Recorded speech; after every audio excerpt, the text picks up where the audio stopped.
Welcome to the Slop Farm. Enjoy the video. In this video, I will show how to fix a Hyundai Veloster trunk. Many Veloster owners experience issues with their trunk not latching or opening properly.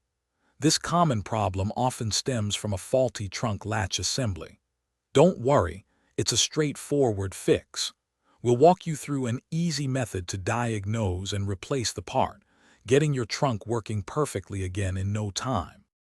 Before we begin, let's gather our supplies.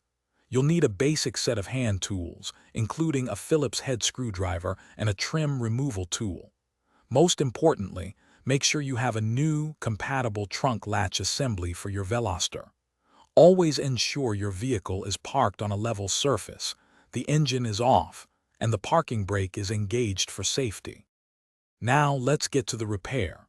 First, carefully remove the interior trim panel from the trunk lid to access the latch mechanism. Once exposed, disconnect the electrical connector attached to the old latch. Then, unbolt the faulty latch assembly and remove it. Finally, install your new latch, ensuring all connections are secure and the bolts are properly tightened. With the new latch installed, it's time to test it out. Close and open your trunk multiple times to confirm it latches securely and releases smoothly.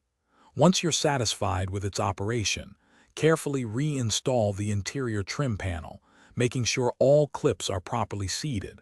Congratulations! You've successfully fixed your Hyundai Veloster's trunk with this easy method. Thanks for watching.